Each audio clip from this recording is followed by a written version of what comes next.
Okay guys, I got 100 grams of flour,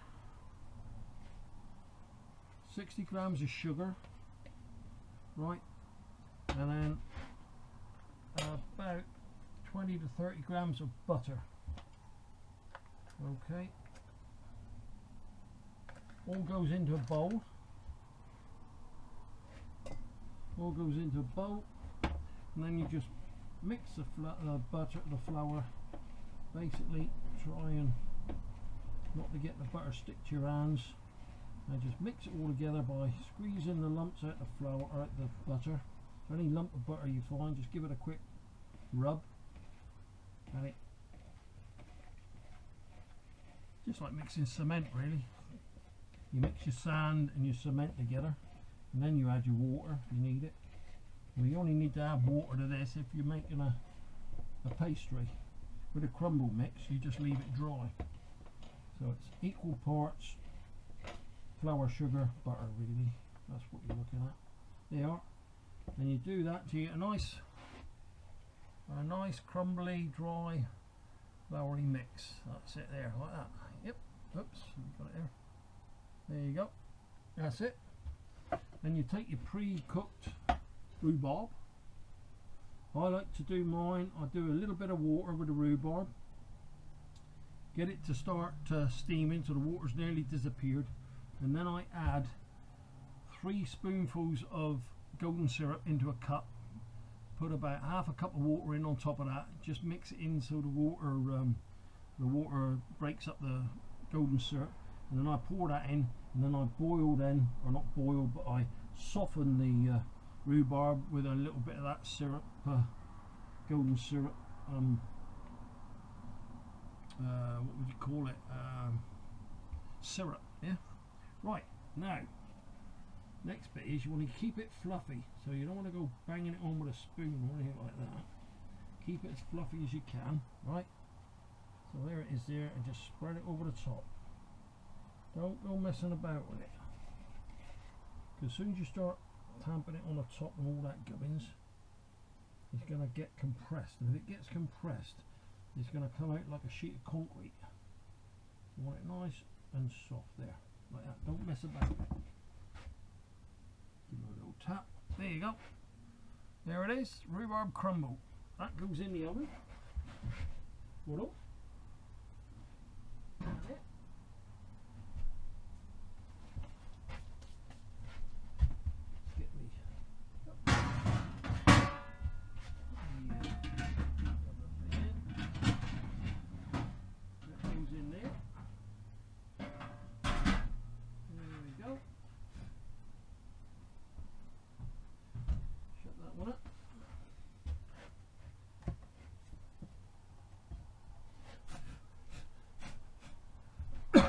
Right.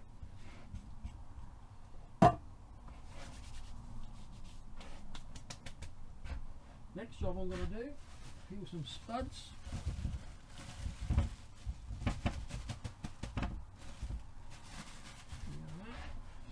Over there.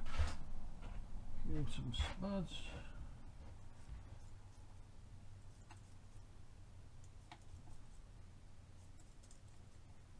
Yep. There.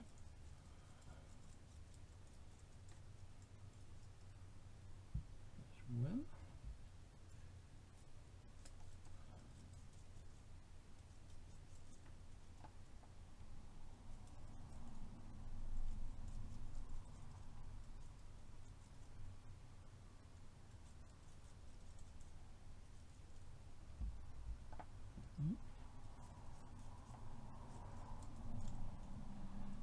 Try and do a roast chicken dinner for one. For the weekends I'm out for a meal most weekends. Go out to Weatherspoons, is it, I think? Yeah, Weatherspoons for a meal on the weekend with some friends, a couple of beers, and get a nice meal out at Weatherspoons for under 15 quid, and that's with a couple of drinks chucked in, so only cook through the week. Weekends I don't bother. Well, I say don't bother, I may eat up a pork pie or something like that.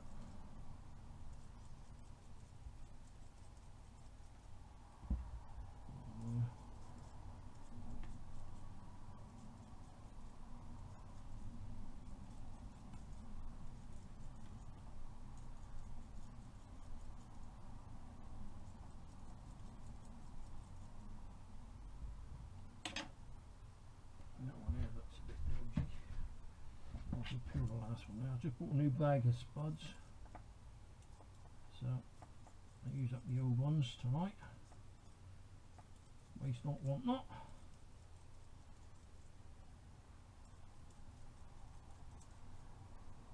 The only trouble is being diabetic, I can't eat potatoes every night of the week. I would do else, but I can't. I can only have them for special occasions, and being that I'm having a rhubarb crumble as well, if I'm going to blow me blood sugars through the roof, I might as well do it properly. So, goes there, and to wash.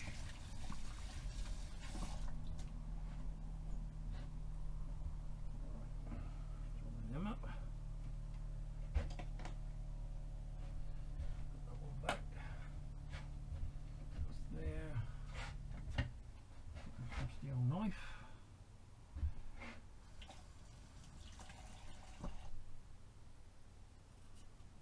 That one there. I like my roasties quite small.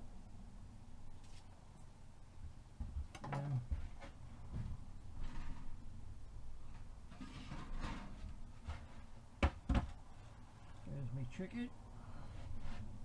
I'm going to align that. There we go. Drop of rock salt.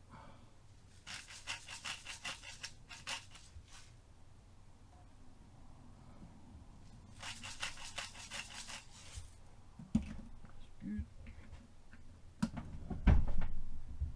Right then.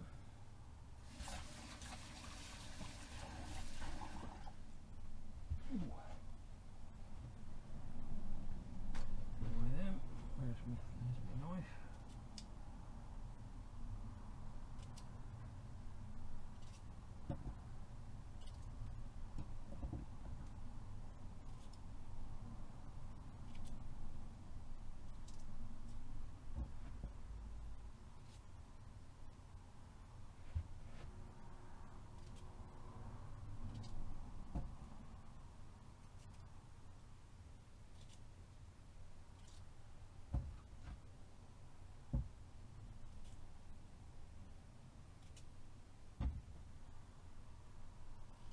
Yeah, it uses them up. That's good there. Just give that a bit of a massage in with the oil. Yep. It's actually olive oil that I got in there. But it roasts alright. Right, that's that there.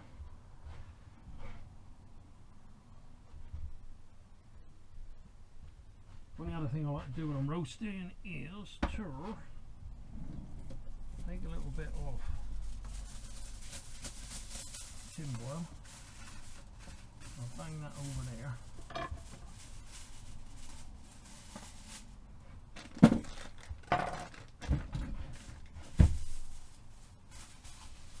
Bang that in like that, it just stops it firing fat all over the inside of my cooker. I'll be absolutely honest with you, I didn't realise until I started living on my own what a pain in the ass it is cleaning a freaking cooker. I've done it the other day. I bought the cooker, I've had it about 6 to 8 weeks. I've cooked several meals in it, and I thought, oh, I think I better have a clean of the cooker. And I started cleaning the cooker. I've never done anything like it in my own life. I'd sooner take a dirty old engine out and clean that than clean a cooker. It was baked on, you wouldn't believe. So now, like this weekend on a Sunday night, I should get in there and give that cooker a good clean down, because I ain't going to go through that again, that's for sure. Right, that one goes in there. Right, both in at the moment. So what I'm going to do is fire the cooker on. Let's just check he's burning. That's the trouble with a gas cooker. You've got to wait for it to warm up a little bit before you can turn it down. So he's on full blast at the moment. I'm going to back that one off to the lowest setting I can get. He's about there. Number 1. And he's on. That's it. Crumble. Chicken dinner.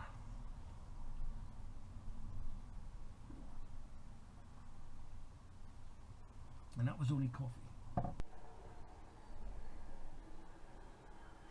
So there's a roast chicken all ready to go. So I'm going to pop that on my plate. I'm going to eat that. Here's the apple crumble out of the oven, just cooling down a touch. And then I'll get you back and we'll make the custard to go with the crumble. There he is, all on the plate, ready to go. Nice crispy roasty potatoes, and a nice, nearly crispy chicken. There you go. Milk in a saucepan. Put it on the heat. Stays on the heat. Put it on the heat. And you warm it up. I'll add this on the heat for a little while. You warm it up until you can't hold your little finger in there any longer, okay? No hotter than your little finger can withstand. Then you pour your fresh whipped one full egg, one full egg, okay, and an extra egg yolk, okay? So one full egg and an extra egg yolk. That goes on.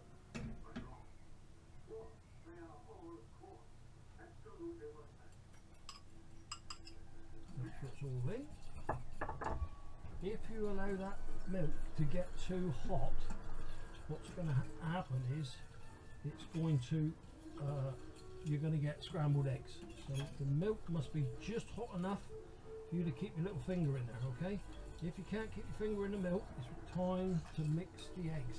And if you've left it too long, you put your finger in the milk and you burn your little finger, you need to let it cool down a bit. Now as you can see, there's a bit of steam coming off the custard there now, or coming off the milk. Next thing, you remember we used to get bird custard to get it out of tin. When you put it in a cup, you used to have to mix a little bit of milk with it and stir it up. But when you went to re-stir it, it used to be solid, didn't it? And then when you stirred it for a while, it would turn into a liquid like that again. Yeah. Well, that's basically all that is corn flour. Yeah. I've got a little bit of milk, two spoonfuls of corn flour. We pour that in like that, and then we stir it around a bit, get it mixed in with that milk. So the milk's not hot at the moment. Now what we have to do is put it back on the heat, and we'll cook the corn flour out, what they call cooking the corn flour out, okay? And that should give us a nice custard.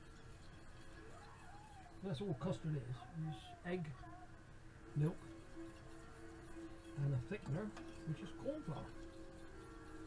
When you used to buy that powdered custard mix, I forget what they called it now. Coleman's custard? No, bird's custard. You used to buy a packet of bird's custard powder.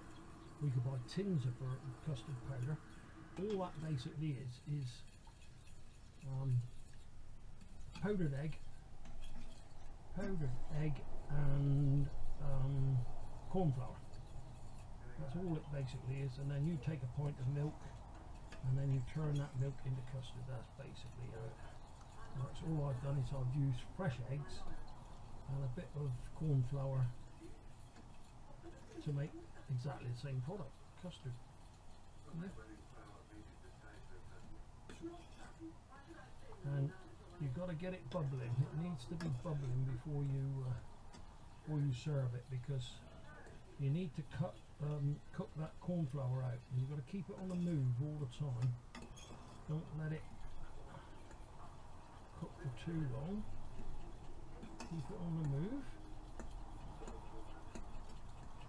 We don't want lovely custard, do we? Huh? Okay, just get in there. Get in there.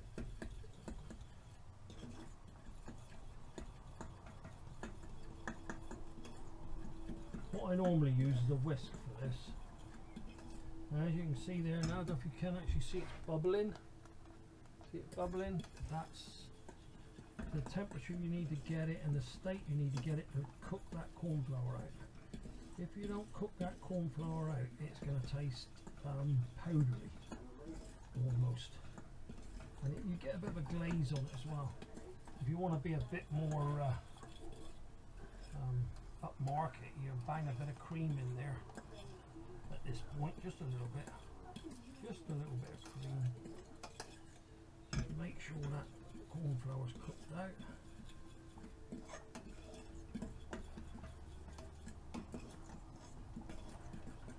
There she is, one bowl of custard, hot custard. Okay guys, custard's ready to go. I don't know what it is, but you don't seem to get a skin on fresh egg custard. I don't know why, no skin on there, look, it's been left for a little while. No skin on there, look, absolutely perfect. And then we'll pour that, I don't like it over my crusty bits, so pour it over the, there we go. Plenty. There she is. There she is. Rhubarb crumble and custard. Now I'm going to go and eat that.